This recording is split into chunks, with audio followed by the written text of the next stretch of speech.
ผมไม่ชอบมันแต่ว่าดาเมจเนี่ยของจริงสวัสดีครับผมตั้งจาก SC for Life วันนี้เราอยู่กับตัวของไอเทมเซต Zodiac นะฮะไอเทมในเซตชิ้นแรกนะครับก็จะเป็นตัวของธนูซึ่งธนูเนี่ยเป็นธนูจากเอ็ดดานะครับผมไอเทมแผ่นนั่นเองตัวธนูเนี่ยก็จะให้ตัวของยิงไกล 10% แล้วก็ ATK 4 หน่วยทุกๆตีบวก1นะครับแล้วก็เพิ่มดาเมจไทก็ช็อต 20% ตีบวก11ได้อีก15นะฮะแต่สำคัญเลยคือ Off 30ครับผม 30เนี่ยมันจะให้ตัวของ Triangle Shot 7% แล้วก็ยิงไกล 2% ทุก 3 ตีบวกนั่นเองนะครับผมต่อมาเป็นตัวของหมวกโกสนะฮะหมวกโกสก็เป็นหมวกราศีนั่นเองทุก 2 ตีบวกได้ ATK 20 หน่วยนะครับตีบวก7ได้ APT 10% ตีบวก9ได้ ATK 15% ตีบวก11ได้ทุกไซส์ขนาดนะครับผมแรงขึ้น 10% นั่นเองแล้วก็ถ้าหากใช้คู่กับตัวของ Rapid Fire เนี่ยเราจะได้ยิงไก่ 10% นะครับผมแล้วก็ทุกๆ1อัปเกรดของเวปเปิลเนี่ยจะได้ Triangle Shot กับ Rain Storm แรงขึ้น 10% นะฮะเราตีบวก12ก็ 120% ไปเลยนะฮะอันนี้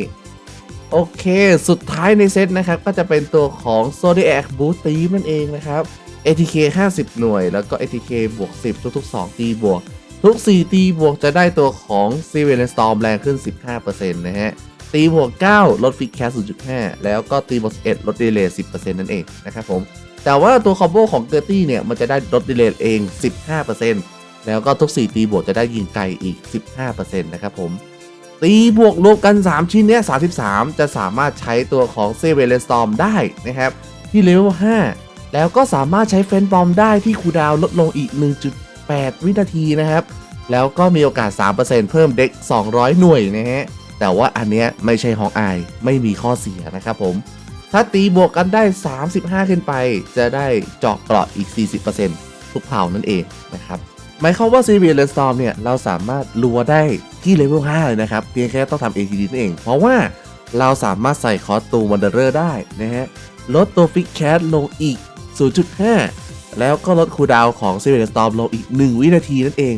ก็คือรัวไปเลยที่สกิลเลเวล5นะครับผม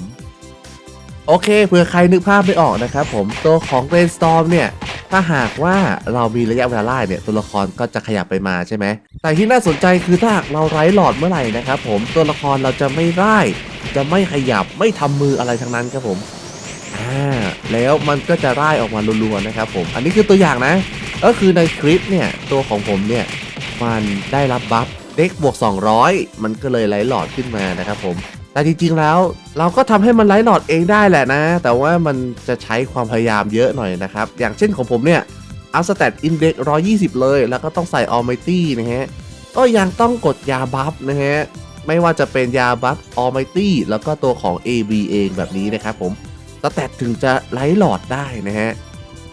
แบบนี้แต่ข้อดีคือผมก็ไม่ต้องรอตัวของบัฟแล้วนะฮะความรัวเนี่ยรัวมากจนขนาดที่ว่ารองเท้า 3% เนี่ยก็เรียกได้ว่าติดแทบจะแน่นอนอยู่แล้วครับผม 3% ถือว่าโอกาสเยอะมากเด็กบวก200กันง่ายๆเลยรัวแค่ไหนดูที่ลูกธนูก็ได้ครับผมตะกี้ 1,500 ตอนนี้เหลือ 1,000 เดียวแล้วนะฮะโอเครีวิวตัวเซตไปแล้วนะครับก็จะมารีวิวในการลงดันนะฮะของผมเนี่ยเรายังเลือกใช้ตัวไทเกอร์ช็อตในการเคลียร์ดันอยู่ในหลายๆดันนะครับสาเหตุก็คือตัวของลูกธนูที่หายไปเร็วมากๆเนี่ยมันค่อนข้างจะเกินจำเป็นสำหรับมอนสเตอร์บางอย่างนะครับอย่างเช่นในการเทมชาเลนจ์เนี่ยมันก็มีมอนสเตอร์เยอะนะแต่ว่ามันไม่ได้อยู่เป็นกองเท่าไหร่นะครับมันก็ไม่ค่อยจะอยู่ที่กันใกล้ๆนะครับผมแต่ว่าไม่ใช่ประเด็นหลักประเด็นคือตัวของฮิตครับผม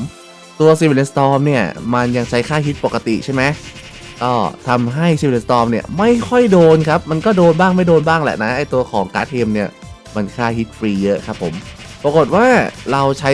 Civil Storm เนี่ยมันมิสเยอะครับมันยิบมิสเยอะมากๆก็เลยต้องปั๊มลูกธนูเยอะใช่ไหมแต่ถ้าเราใช้ตัวไทเกอร์ช็อตไปเลยเนี่ยมันมี Perfect Hit จาก Record Set นะครับผมทำให้ได้ยิงโดนทุกตัวนั่นเองแต่ที่น่าสนใจคือตัวของสกิลเนี่ยถ้าหากเป็นไทเกอร์ช็อตนะฮะใช้เซตนี้คุ้มไหมนะ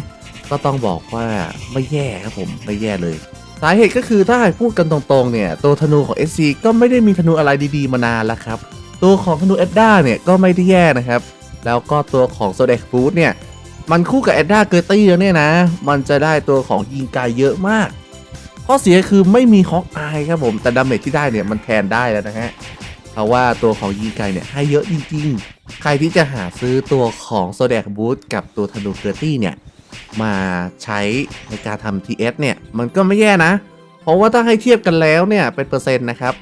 จากเซตที่เป็นเรคคอร์ดธรรมดาใส่ธนูอย่างเช่นนาซีซัสนะฮะก็จะได้ดาเมจประมาณสัก 600,000 ใช่ไหมถ้าหากว่าเราใส่เป็นเซตโซเดกบูทเนี่ยมันก็จะยิงขึ้นมาเป็น 8-9 แสนนะครับก็แรงขึ้น 20-30% เหมือนกันนะถือว่าไม่แย่เท่าไหร่นะครับอันนี้แต่ใช่ครับถ้าหากเทียบ Damage TS กับตัวของ Civilian Storm แรงกว่ามากเลยฮะแรงกว่ามากจนที่เรียกได้ว่าตอนยิงบอสเนี่ยถ้าหากซีเวียได้ซีเวียลูกเดียวเลยครับผมไม่จำเป็นต้อง TS อีกแล้วนะฮะเพราะฉะนั้นปัจจุบันเกมเพลย์เนี่ยตัวของ Tiger Shot ก็จะเป็นสกิลเอาไว้เก็บลูกน้องตามทาง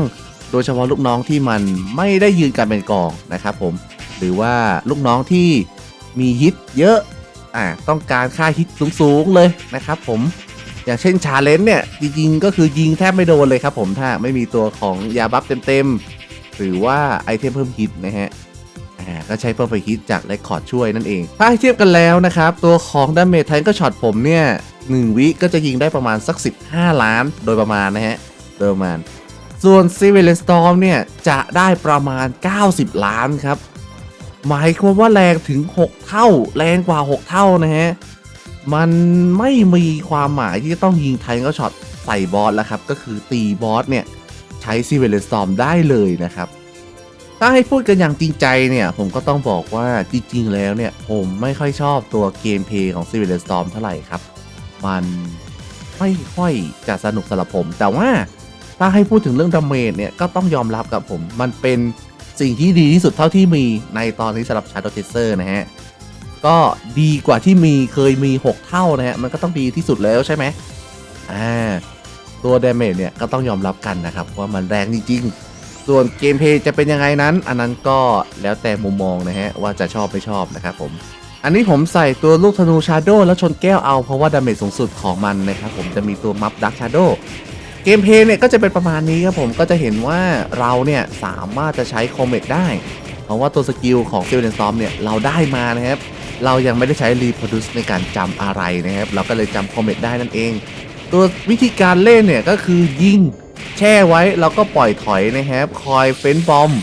แล้วก็คอยเพิ่มแมกนัมเบรกคอยเข้าไปเลดบอสเรื่อยๆนะครับผมดีบัฟของคอมเมตหายก็คอมเมตต่อบอสขาดดีบัฟเลดนะฮะก็เข้าไปเลดถ้าว่างแมกนัมก็แมกนัมเรื่อยๆนะครับทุก10 วินาทีนั่นเองตัวดาเมจก็จะเป็นประมาณนี้ครับผมอันนี้ไอเทมผมก็จะได้ประมาณสัก 1.4 ล้านนะครับถ้าหากว่าเราเลดแล้วทุกอย่างพร้อมแล้วนะฮะก็จะประมาณนี้ตัวรองเท้าที่เด็กบวก200นี่ก็ไม่ต้องจินตนาการนะครับว่าจะติดแค่ไหนนะครับติดตลอดอยู่แล้วครับผมอันนี้โอกาส 3% กับจำนวนฮิตขนาดนี้ถือว่าติดง่ายมากๆนะฮะสำหรับเซตนี้จริงๆแล้วผมไม่ชอบวิธีการเล่นของมันนะครับแต่ทำไมถึงยังทำสาเหตุก็คือถ้าหากว่าเราไม่ทำเนี่ยมันจะเหมือนเราไม่ได้เล่นตัว SC สายธนูเลยครับเพราะว่าดาเมจมันห่างเกินไปมันห่างกันถึง6เท่าอย่างนี้ก็เกินไปนะครับอยู่ไม่ได้จริงนะฮะก็เลยต้องหาทำมาซึ่งในอนาคตจะมีตัวอัปเดตให้กับ Civilian Storm ไหมมีครับผมแรงขึ้นเล็กน้อยนะครับในอนาคตแล้วก็ตัวของ Civilian Storm จะเป็นดาเมจหลักต่อไปเลยไหมไม่ชัวร์ครับเพราะว่าหลังจาก Improvement แล้วเนี่ยไทก็ช็อตจะแรงขึ้นถึง3เท่าเกือบ3เท่านะฮะตัวไอเทมถ้าหากว่ามีการดันเล็กน้อยก็จะกลับมาแรงที่สุดก็เป็นไปได้นะครับโอเคสรุปเลย Civilian Storm แรงที่สุดใน SC ธนูเท่าที่จะมีได้ในตอนนี้นะครับผมแรงกว่าของเดิม6เท่าเพราะฉะนั้นคือถ้าอยากเล่นธนูต่อควรจะมีถ้าหากสามารถจะซื้อได้นะครับผมแล้วก็อีกสิ่งหนึ่งที่พวกคุณควรจะทำนะฮะกดติดตามครับใครยังไม่ได้กดติดตามอย่าลืมกดติดตามนะฮะสั่นกระดิ่งแจ้งเตือนด้วยจะได้ไม่พลาดคอนเทนต์ใหม่ก่อนใครนะครับโอเคก็ต้องยอมรับว่าผมยอมให้กับเซตนี้แล้วครับก็ต้องซื้อมาจนได้นะฮะโอเควันนี้ผมไปก่อนนะครับสวัสดีครับผมทุกคน